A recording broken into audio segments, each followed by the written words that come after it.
Okay, we're live here. I am so pleased to have one of the patrons of Strings Attached, Joshua Smith, live from Virginia via Google Hangout. I have the most gorgeous backdrop. I've got the baby clothes for Coralina, and so it's thrown together scenery, but I'm going to try to get really close so I can block that. Okay, but Joshua's got this incredible lighting that looks like a god, patron of the arts right there. And can you hear me, Joshua? Yeah, I can hear you fine. Awesome. So we're going to use this technology to our advantage. This is the Will Taylor Strings Attached television channel, 24 hours a day. Welcome. And Joshua found Strings Attached. He doesn't even live in Austin. He's somewhere else in the universe. He's never seen me perform live. I don't even think that he's To, seen. to my eternal shame. What's that? To my eternal shame.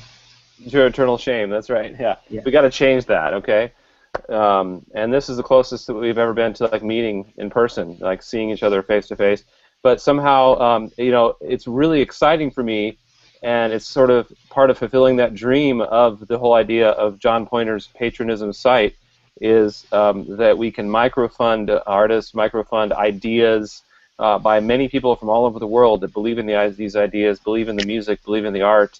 It's a really exciting time actually to use this technology and for that purpose. But my dream is, let me just back up. It'd be one thing if I was just a solo artist, one guy that was walking out with my instrument and going and playing all over the world. I might be able to support myself that way.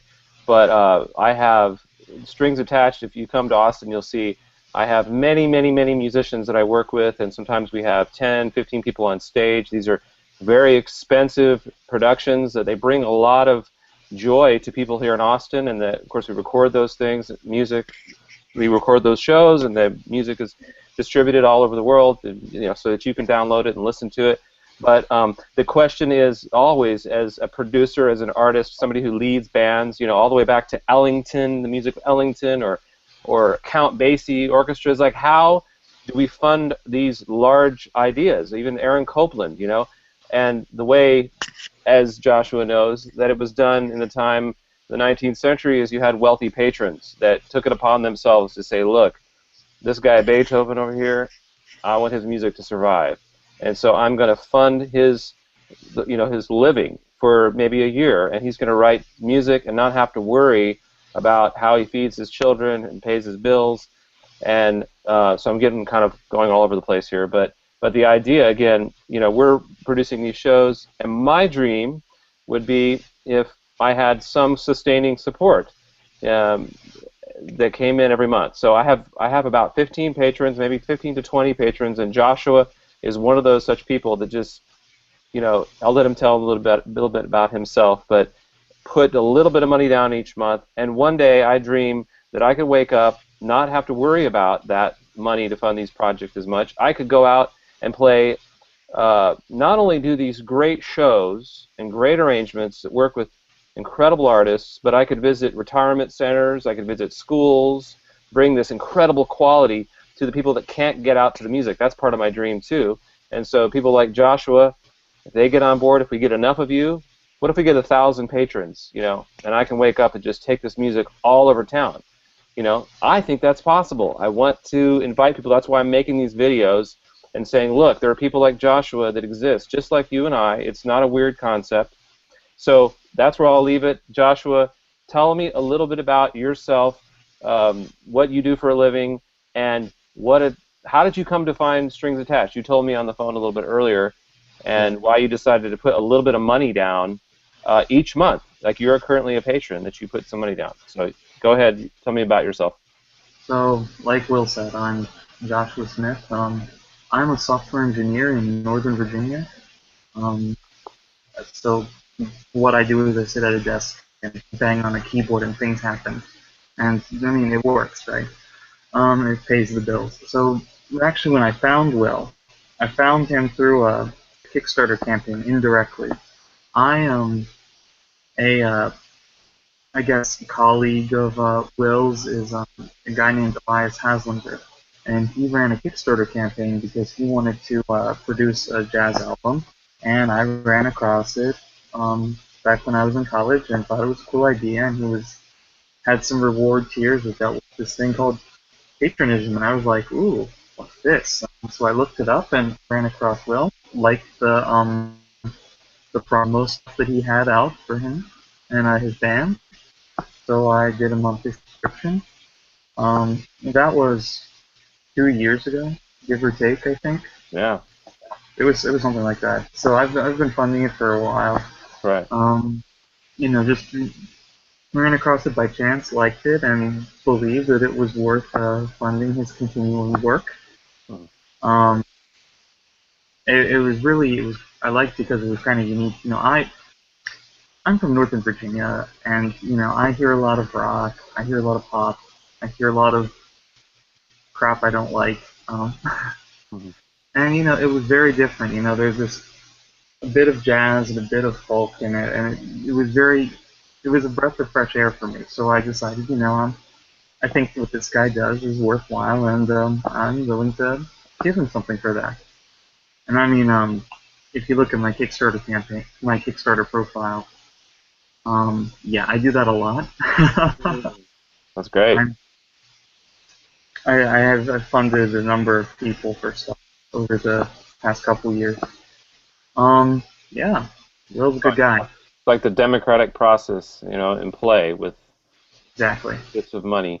I have a comment you sent me. You said, honestly, just do your thing, is what you said. The uniqueness of this ensemble is what drew me to it in the first place. It's refreshing to hear something that is completely different from the rest of my modest collection of music, and I enjoy everything that you put out on Patronism. So I guess what I'm hearing is you can't come see us live, but it's still enough to have that feeling that you're far away contributing to something that's going on, and you get to hear our entire catalog, right? You can download it. That's worthy to you. That's valuable. You find value in that. Yeah. Well, and not just that. I mean, my personal interactions with you, you've actually been really quite active for any type of crowdfunding thing I've dealt with. Um, actually, you're probably the most active of any crowdfunding thing I've ever dealt with. Hmm. Period. And so, interestingly enough, all of the ones that have been similar have all been music things I've dealt with. So Hmm. maybe there's a trend there. Hmm. Music people, they give good interaction and feedback. Absolutely. Yeah, that's one of the themes that and doing these interviews. It's so far it's been consistent with everybody is that they feel like they have a one-on-one, almost a one-on-one relationship with the person or the artist that they're funding and on a regular basis. It's what makes it different from Kickstarter is that it's sustaining. Kickstarter is a one-time thing. It's over, and a lot of those projects, they happen and then that's it. I don't hear anything. Yeah. And that's one of the things that appealed to me. The dream of it right now, it's not anything that I can live off of, the amount of money coming in, but the dream is if I bring it out of obscurity enough and say, this isn't any different than, say, funding your local TV station, public TV station or public radio station. It's just you're putting a little bit of money toward a person, an individual, rather than an organization. So some people like that one-on-one, again, feeling, I hear I'm calling you and connecting with you, and I like to believe using this technology that will enable that. So that going forth, if I get, if I can get 1,000 fans, that's kind of the model with what they call the long tail. Have you heard about the long tail idea? Yeah. Yeah, and I honestly do believe in that, and I'm kind of doing this like a case study. Like I really believe this can happen, and I want to show other artists that it's doable, as does John. So we're putting out a new effort to say, look, there are regular people doing it, and why not? That's how these things get started. You got to have people to believe in them and Yeah. just push it out there. So um, I think it's really cool that you're doing it, and I hope you get to see me, in person. And if I'm up there in your area, then I'm going to reach out to you. And I'm looking for my other list of questions here that I want to follow up. But anything in response to that? I mean, well, I really do believe in the whole idea of continual funding of someone that you actually like. I mean, In some respects, I mean, I know people in like the fine arts community, Mm-hmm. and some of them have been telling me that that's making patronage is making a comeback there as well. Mm-hmm. And we'll see. I think it's like the pendulum, right? Mm. It swung so far away from patronage, but now it's probably coming back. I mean, it's a system that works, right? Hmm. It makes it easier. It makes it better for everyone involved. You know. Yeah, and with the technology, you're able to see some accountability. Like if I'm not, if you've been doing this for 3 years, which I think is really interesting. You can see on Facebook, you can see on my channels that I'm out there, not only Yeah. doing shows, but I'm connecting with the community. So at any point, if I just stopped, for 3 or 4 months at a time, you could pull back and say, doesn't look like he's doing anything. Yeah. Does that play into it any there, the Um, accountability? for me, not so much. I That's mean, I I have been very lucky in the jobs that I've gotten in the summer between years at school and now as my actual real full-time job. Been very lucky. So, hmm I mean, in some of the lulls that we've had that I've noticed, it wasn't a huge deal for me because it's like I knew you were prolific, and it, it was still worth it for me to keep funding you, like just as continued access to everything else. Nice, cool. So, do you think why should other people do this? Do you have anything to say on that? Why should other people think about becoming a patron? Because that's the ultimate mission that I am on here. My mission is this. Yeah, You look. Let me just say, you spend a lot of people spend $100 or more a month on coffee. So we're talking, going to Starbucks. Is this if you do that, would maybe you would consider spending $10 a month or $15 a month on an artist you truly believe in, who's really pushing it out there and giving back to the community? I Why? mean I guess back it's to the question: why should other people become patrons? it's the same idea kind of as why do you buy an album that some artist made, right? You do it because you genuinely enjoy it and you want more work like that eventually, you know, or at least that's why I buy albums, right? Ah, I I so I not only do I like I want to support the artist, right? If I don't like the music, I don't and I don't support them, then I won't buy them and give them my business. This is basically the same thing, except it's all digital distribution, so you can download it pretty much anywhere and listen to it on anything, right? And it it gives you a more direct conduit to an artist that you can't get through buying a CD, right? I love it. I love it. I feel like what we had in the '60s and '70s with the album artists, that passion that which had the record company. Now the record company is pulled out. And so you have the same passion that people had in the 70s into the 80s about buying albums, and now it's direct to the artist. And what you said there just made my heart leap because I can't I can't do that I can't go to the woodshed and create that new work for nothing, for free. I just can't. I mean, I have kids, I have bills. Right now, I mean, that's kind of what I'm doing. I mean, what any art I make is literally at the hope that I will be supported at some point, or just because and if I had more support for people like you, I would. Who knows what we could make? That's what John keeps saying is, with your support, we will make more of what you love. And Yeah, I know from my audience, and I have thousands of people, probably 5,000 people on my fan base, in Austin and throughout the world, and yet I I'm struggling to have enough. I have to do other things to make a living, and but I would love it if everybody came forth like you. If I had 1,000 people like you, the music that I could put out that could be enjoyed for forever, for generations after I die. yeah. I don't know what that would look like. I would be excited, to think of what that could look like, and and that's interesting what you brought up. I never thought of that. That it's basically the same passion that people had and now it's transferring over, or hopefully it's going to transfer to this new format as people get to know it. That look, this can work. The record company's gone. Yeah. Wow. Well, So I mean, if I could just get a thousand Joshuas, yeah. and Well, I mean, like I know enough about the recording industry. There are some artists where it's like, on one hand, I'd like to support you. On the other hand, this old album of yours was recorded with some record company who is kind of a scumbag, right? right, I mean, the number of labels that I think are, both ethical and, just, you know, good people in general is fairly small and mostly restricted to like the classical music world, unfortunately. right, true, man. Yeah.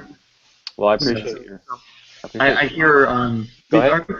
did you hear about the Lester Chambers Time Has Come Kickstarter campaign?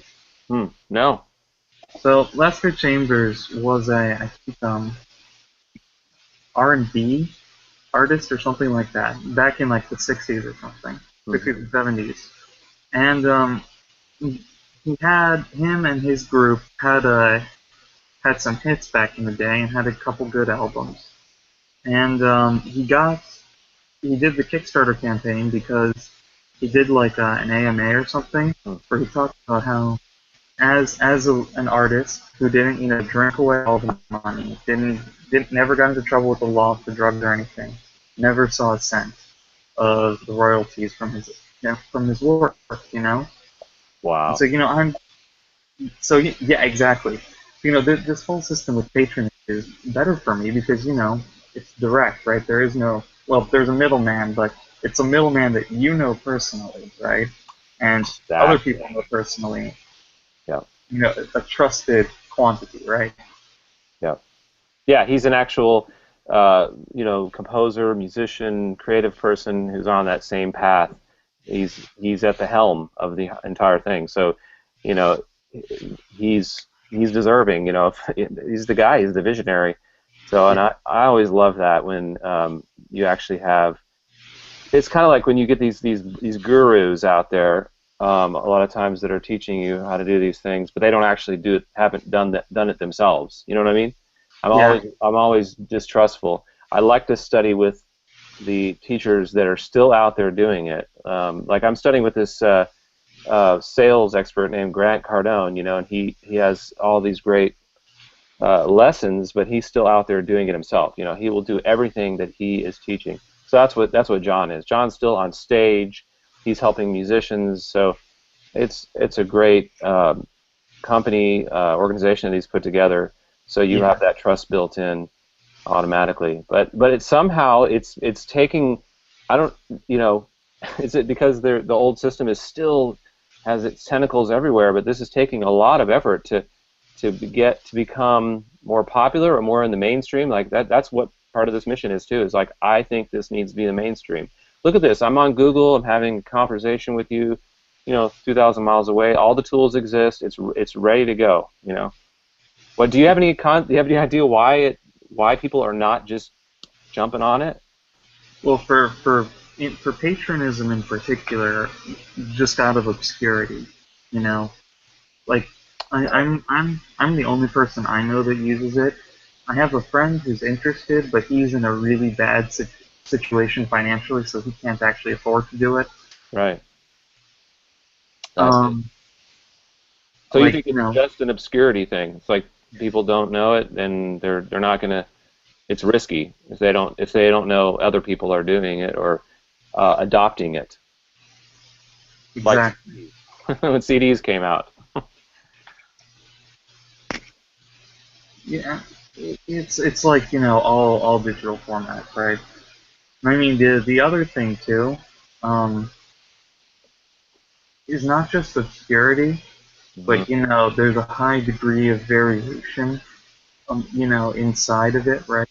It's Right. not, it's very hard when you look at, you can go on Patronism and you can see on the right hand side, there's a list of all the featured artists, right? Hmm. And but there's no good way to like sort, what type of music. There's no tagging, right? Okay. It's a very trial and error type thing to try to find what you want. And some people don't have like samples up for free on their profile. You Okay. know,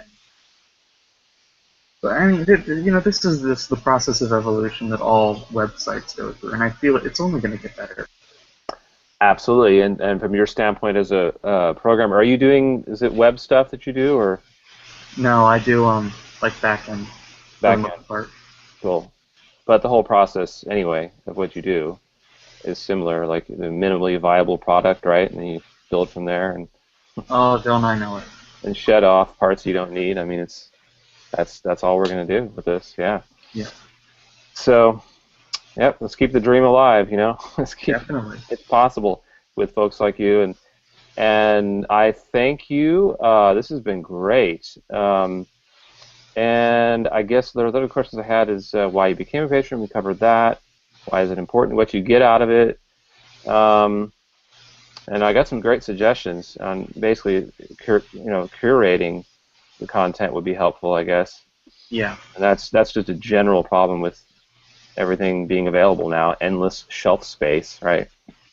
Yes. Being available, and what I think, just an interesting comment on that is why bringing things back to your local economy, because if it's just endless shelf space and you're going to get overwhelmed what's available online, then you can just go back to where you live and start from there. That's why I always encourage people to go out and hear bands live locally and find the ones you love and stick with those ones. So we're sort of like the concept of act locally, think globally, which is kind of what you're doing here. Yeah. Way. So you've thought globally by becoming one of our patrons, and you're helping out with this whole concept by spreading the word just by Yeah. your actions. Um, yeah. So I guess we could do this little pitch now if you want to try to do something and just like get right on the camera. And so let me just, I'm going to edit this so it's better. But Joshua Smith, thank you so much for being a patron of Will Taylor and Strings Attached for these last 3 years. We look forward to creating more great music for you, and we couldn't have done it without you. So thanks again for doing this interview, and really appreciate it. Thank you so much. You're welcome. It's good to talk to you. Okay, so that'll be like if I cut it. And then you can do something, just do like 2 or 3 times. I'm Joshua Smith. I'm proud to support the work of Will Taylor and Strings Attached as a patron. Please, I encourage you to become a patron too. Something like that. Does that make sense? So about yourself, Yeah. I'm a proud supporter. I support Will Taylor and Strings Attached. I encourage you to become a patron too. And be like real overly enthusiastic about it. I had to learn how to do this, by the way. I'm naturally shy, believe it or not. I'm usually like this. Okay. I'm not exactly an outgoing person either. Trust me, man. Well, anyways, Okay, so I'll stop. Ready? Okay, go. I'm Joshua Smith, and I'm a supporter of Will Taylor and Strings Attached. If you, damn it. Okay. How about this? Just say, I'm Joshua Smith, and then what do you do for a living? Okay? And I could even like cut this up if you don't get it just right every time. So Yeah. So, I'm Joshua Smith, I'm a software engineer, and I'm a supporter of Will Taylor and Strings Attached. I encourage you to go and find similar bands in your local area and support them as well. and then go, and I encourage you to become a patron today at patronism.com. Okay. I encourage you to become a patron today at patronism.com. Okay, awesome. That's good. I can use that. Please tell me that John was watching this. Tell you the John way? Was watching this live. That would have been really funny. There's nobody. I could have got him on, but but he'll see it. He'll see the interview. I'm going to share it with him. I'm sharing all these interviews, and so it's helpful information for us, Yes. because he's been doing it alone for a long time, and he's getting a little weary. And I said, no, dude, I'm getting on board with you. We're going to make this happen. We're going to talk it all up, because you're just one guy. He's been the one champion of it. He's got a few people there, but to have another musician on board who's going to just rock it, Yeah. So, you want to say anything to John? John? Have you ever met him? I've never met him, but so hey John, I like the website a lot. It's pretty good. Certainly better than anything I could do. I really support what you're doing. Thanks for making this available to everyone. Um, Listen to the rest of this interview and see the little suggestions I had. Absolutely. Yeah, he's about to do a relaunch and a redesign. So it's some really Oh, exciting news. Yeah, he got funding for about, I think it's like somebody's going to pay half, and then the other half they're going to give him a no interest loan for all the recoding and redesigning. And so, any ideas, if you after this interview, if you think of anything else, just email him, John at patronism.com, I believe. yeah, or at least that's what my invoice comes from. Yeah, there you go. And then, do So you yeah, still I'll listen? definitely do that. Yeah, do you still listen to Eli too? Elias Hatzlinger? Uh, I do not believe I support him. I don't even know if he still has a Patronism page up. But I still listen to the album. Yeah. Was it I think live at the gallery or something? isn't he at the Elephant Room? Yeah, one of his. He plays at the Elephant Room, and he's Yeah, he's got some got like live a. stuff there. I really, So I really do need to like now that I have vacation days accruing. Maybe I really should just go down there for a week or you something. should. This is it. Do it. Okay. Okay, you got my number, right? Yeah, somewhere. Okay. Well, I mean, now I have this. So. Yeah. Oh yeah, because you were texting me. So yeah, I have your number. Mhm. Yeah, this is great, Okay. man. Consider it. Yeah, if you come down, we'll hang out. I'll show you around and stuff. Cool, cool. Meet everybody. That's what it's all about. I'll Well, I'm have gonna to have to get. go back to the family.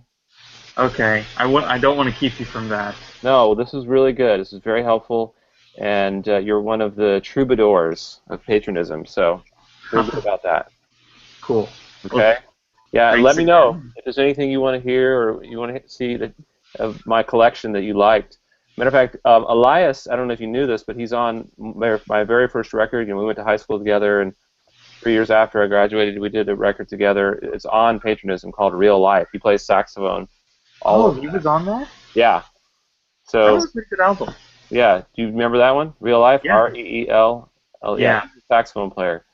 So, and we Oh, okay. still all live in Austin. All the players on that record, I think most of us are all here. You know, he went off to New York and for like 10 years and eventually came back here. He's raising a family. And Yeah. so we all had the same high school band director. And yeah, so listen to that again. You'll hear he's all over that. It's really Huh. cool. Yeah. Okay. All right, Joshua. Cool. Well, Yeah. again, nice Bless talking you. to you. Thanks for your support. You're welcome. All right. Have a Bye. good night. You See you, too. man.